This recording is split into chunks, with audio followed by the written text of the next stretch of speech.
ایک اندھیری رات بارش کی بوندیں شیری رنگاپٹم کے قلعے کی بلند دیواروں سے ٹکرا رہی تھیں اور دور میدان جنگ میں توپوں کی گرج سنائی دے رہی تھی۔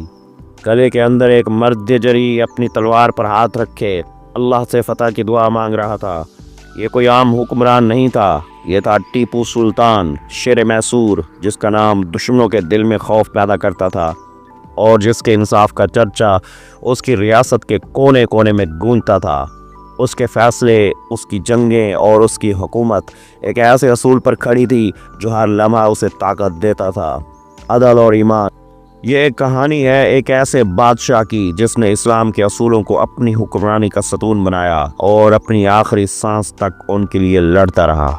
ٹیپو سلطان 1751 میں دیوان حلی، موجودہ بنگلورو کے قریب میں پیدا ہوئے۔ وہ سلطان حیدر علی اور فاطمہ فخر النساء کے بیٹے تھے۔ ان کی پرورش اسلامی ماحول میں ہوئی، جہاں بچپن سے ہی انہیں قرآن، حدیث اور اسلامی اخلاقیات کی تعلیم دی گئی۔ ان کے والد، جو ایک قابل فوجی جرنیل اور حاکم تھے، نے اس بات کو یقینی بنایا کہ ٹیپو کو نہ صرف جنگی مہارت سکھائی جائے بلکہ انہیں عدل و انصاف، مساوات اور حکمرانی کے اسلامی اصولوں سے بھی روشناس کروایا جائے۔ ٹیپو سلطان نے امام غزالی اور ابن خلدون جیسے عظیم اسلامی مفکرین کی تحریریں پڑھیں، جنہوں نے قیادت، اخلاقیات اور حکمرانی کے اصولوں پر روشنی ڈالی۔ ان کی ابتدائی تعلیم نے ان کے اندر ایک ایسی سوچ پیدا کی جو انصاف، عوامی بہبود اور اختراع پر مبنی تھی۔ ٹیپو سلطان کے نزدیک حکمرانی ایک امانت تھی جو اللہ تعالیٰ کی طرف سے تفویض کی گئی۔ ان کے نظام حکومت کا مقصد عدل، معاشی خوشحالی اور دفاعی مضبوطی کو یقینی بنانا تھا۔ اسلام میں عدل کی اہمیت قرآن پاک کی اس آیت سے واضح ہوتی ہے، جس کا ترجمہ ہے کہ بے شک اللہ رب العزت تمہیں حکم دیتا ہے کہ امانتیں امانت والوں کو ادا کرو اور جب لوگوں کے درمیان فیصلہ کرو تو عدل کے ساتھ کرو۔ ٹیپو سلطان نے اپنے عدالتی نظام کو اسی اصول پر استوار کیا۔ انہوں نے اپنی ریاست میں شریعت کے تحت عدالتیں قائم کی تاکہ مسلمانوں کے ذاتی اور مذہبی معاملات کو حل کیا جا سکے، لیکن غیر مسلموں کے لیے انہوں نے ان کے اپنے روایتی قوانین کے مطابق فیصلے کرنے کی اجازت دی، جس سے ان کی مذہبی رواداری ظاہر ہوتی ہے۔ ججوں کا تقرر میرٹ کی بنیاد پر کیا جاتا تھا، نہ کہ خاندان حیثیت پر۔ خود ٹیپو سلطان اکثر عدالتی معاملات میں مداخلت کرتے تاکہ انصاف کو یقینی بنایا جا سکے۔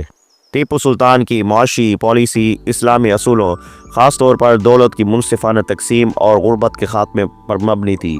زکوٰۃ کو غربا کی امداد، عوامی فلاحی منصوبے اور بیواؤں اور یتیموں کی مدد کے لیے استعمال کیا گیا۔ انہوں نے تجارت کو فروغ دیا اور میسور کو اقتصادی مرکز بنانے کے لیے پالیسیاں متعارف کرائیں۔ اسلام کے منصفانہ تجارت کے اصولوں پر عمل کرتے ہوئے انہوں نے استحصال اور اجارہ داریوں کے خلاف سخت قوانین بنائے۔ ان کے دور میں سلطنت عثمانیہ، ایران اور دیگر مسلم ریاستوں کے ساتھ تجارتی تعلقات کو فروغ دیا گیا، جو ان کے اسلامی بھائی چارے اور سیاسی حکمت عملی کا حصہ تھے۔ ٹیپو سلطان کے عسکری اقدامات ان کے جہاد کے تصور سے متاثر تھے، لیکن یہ تصور کسی بھی بے جا جنگ کا نہیں بلکہ ظلم اور استحصال کے خلاف مزاحمت کا تھا۔ ان کے لیے برطانوی ایسٹ انڈیا کمپنی کے خلاف جدوجہد نہ صرف قومی آزادی کی جنگ تھی بلکہ اسلامی اصولوں کے تحت ایک مقدس فریضہ بھی۔ انہوں نے جدید اسلحہ، خاص طور پر میزائل ٹیکنالوجی کو اپنی فوج کا حصہ بنایا اور اپنے سپاہیوں کو روایتی اور جدید جنگی ہنر سکھائے۔ ان کے عسکری پرچم پر نصرت بدر جیسے کلمات درج تھے جو اسلامی تاریخ کی عظیم جنگ بدر کی یاد دلاتے تھے۔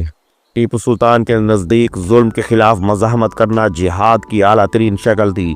ان کا مشہور قول ہے کہ شیر کی ایک دن کی زندگی گیدڑ کی 100 سالہ زندگی سے بہتر ہے۔ ان کے عزم اور جرأت کی عکاسی کرتا ہے۔ ٹیپو سلطان ایک پکے مسلمان ہونے کے باوجود مذہبی رواداری کے داعی تھے۔ ان کی حکومت میں ہندو، عیسائی اور مسلمان سب کو اہم عہدوں پر فائز کیا گیا۔ انہوں نے نہ صرف ہندو مندروں کو تحفظ فراہم کیا بلکہ ان کے لیے زمینیں اور مالی امداد بھی فراہم کی۔